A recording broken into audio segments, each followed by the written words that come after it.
தமிழராட்சி பார்த்துட்டு இருக்க எல்லாருக்குமே வணக்கம். திருப்பியும் திமுக எவ்வளோ கேவலமா செயல்படுதுன்றது காட்டிக்கிட்டே வருது அப்படின்னே சொல்லலாம். அதாவது விழுப்புரம் திண்டிவனம் அருகே நாம் தமிழர் கட்சியோட ஒரு கொள்கை விளக்க பொதுக்கூட்டம் நடத்திட்டு இருந்திருக்கு.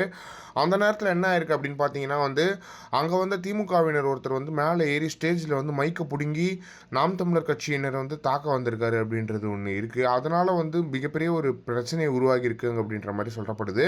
என்ன பிரச்சனை உங்களுக்கு அப்படின்றது தெரியல.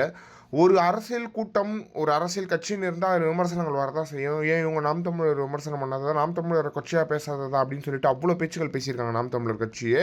ஆனால் இப்போ இவங்க ஒரு இவ்வளோ தைரியம் எப்படி வருது அப்படின்றது ஒன்று இருக்குது. ஒருத்தர் மேடை ஏறி எப்படி பேச முடியும்? அதுவும் வீடியோ எல்லாமே ஓடிட்டுருக்கு அந்த இடத்துல. அந்த நேரத்தில் நீ போலீஸ்லாம் இருக்கும்போதே மேலே ஒருத்தரை நீ ஏறி மைக்க பிடிங்கி தாக்க வர அப்படின்னா உனக்கு எவ்வளோ தைரியம் இருக்கணும் அப்படின்றது எப்படி இந்த திமுகவினருக்கு இப்படிலாம் யார் தைரியம் கொடுக்கறது அப்படின்றதுலாம் தெரியல. கேட்டால் தாத்தா காலத்து திமுகங்கிறீங்க. இது எந்த மாதிரியான ஒரு மனசாட்சி இல்லாத செயலாக இல்லையா? இதுவே உங்கள் வீட்டில் யாராவது ஏறி நின்று ஸ்டேஜில் பேசினா அப்படி அடிக்க போவீங்களா அப்படின்றது ஒன்று இருக்குது. எனவே என்ன பண்ணிட்டாங்க அப்படின்னு பார்த்தீங்கன்னா, நாம் தமிழர் கட்சியினர் மொத்தமாக மேடைக்கேறி அங்கே இருக்கிற நாம் தமிழர் கட்சியினர் எல்லாருமே போராட தொடங்கிட்டாங்க அப்படின்றது ஒன்று இருக்குது.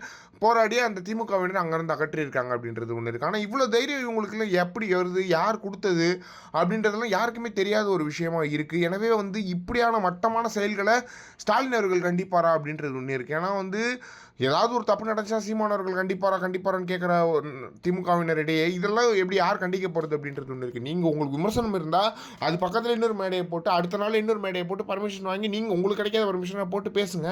சீமான் தப்பாக பேசுகிறாரு, தீமான் தப்பாக பண்ணுறாரு, தப்பான அரசியலில் பேசி ப்ரூவ் பண்ணுங்கள். அப்படி பண்ண துப்பு இல்லைல்ல. அப்போ இது மட்டும் பேச எப்படி இருக்குன்றது தெரியல. இதை பற்றி நீங்கள் என்ன நினைக்கிறீங்க அப்படின்றத மறக்காம கமெண்ட் பாக்ஸ்ன்னு சொல்லுங்கள்.